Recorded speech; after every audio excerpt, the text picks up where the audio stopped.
A manhunt underway for the killer of Charlie Kirk. The conservative activist was on stage at Utah Valley University in Oregon yesterday when a gunman fired a single shot that hit him in the neck. Kirk was rushed to the hospital, but he didn't survive. A 31-year-old father of two and co-founder of Turning Point USA, Kirk advocated for conservatism among younger generations, frequently hosting events on college campuses across the country. His assassination happened in front of a huge crowd. Thousands were at this event when shots rang out. Police initially took two people into custody, but later cleared them, saying they weren't involved. This morning, the shooter is still out there. A college campus is shaken, and people on both sides of the aisle are condemning this political violence. This morning, we have team coverage from Utah. Yeah, let's get to King 5 Jim Nelson. He is live from the university there in Orem, where this assassination happened. We're awaiting a news conference, Jim, in about an hour from now, hoping for some kind of update from the FBI. What's the latest there after this horrific event? Well, really, I think that update will be the answer to that question, because not a whole lot has changed since we last heard from officials. We are live on campus. In fact, as I look off to my right, just a couple of hundred yards, we can see the crime tape that leads to that opening where the event itself was held. Certainly, you can feel the weight and the gravity in the air here in Orem, Utah. As you mentioned, those two people were questioned and released, so this is still very much an active search. Despite that, the police activity on campus and in the area surrounding it has actually calmed down quite a bit. Now, officers have, of course, been here throughout the night. Local, state, and federal law enforcement agencies all involved in the investigation, and of course that includes the FBI. We've seen federal agents on campus overnight and into the morning, but we've not heard from officials since yesterday when we learned that the shot came from about 200 yards away.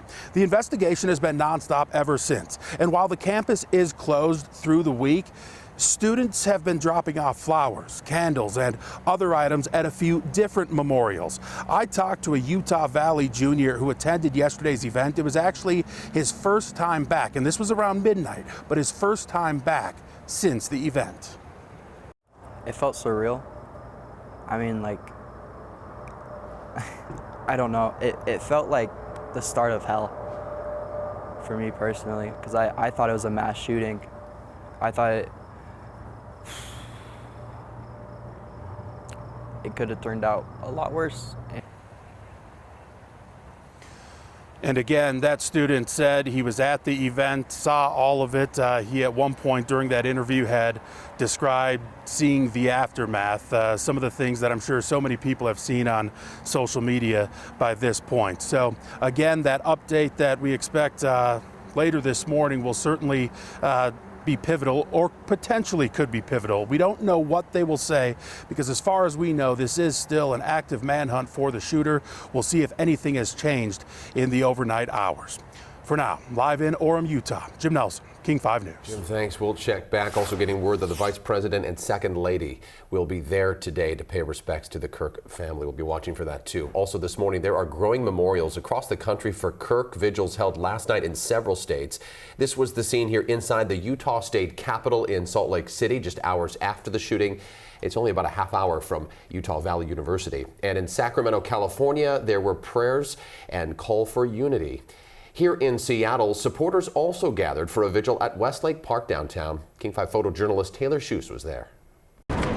We're rallying the community here today, church folks, along with a lot of other people who just want to take a stand. Good evening. Welcome to our prayer night, our vigil, our candlelight. I'm here because I support my country, and being gunned down for speaking your mind is wrong.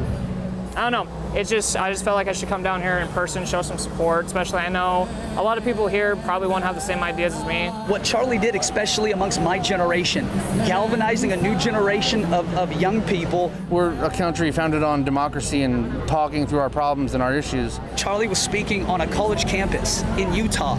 You know, college campuses are prided in our nation as being places of free speech and free thought and free exercise and the ability to engage with people who have different opinions than you. What Charlie was doing, he didn't just express his, he also allowed people with either extremist ends and normal ends to debate with him. I'm just kind of hoping that we can come back, rebound together. You know, we're all Americans at the end of the day, but when stuff like this happens, it leaves a mark. It definitely leaves a mark. The last time Charlie Kirk was in Washington was in April when he spoke on the campus of Washington State University in Pullman on his previous tour. Kirk attracted a large crowd as he invited students to debate him. The event also attracted a group of about a dozen student protesters, but remained peaceful. Kirk also spoke at the University of Washington campus in Seattle last May.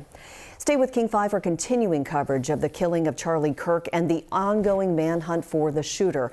We'll check back in with Jim Nelson in Utah, and we are expecting a press conference at 6 o'clock with an update from law enforcement.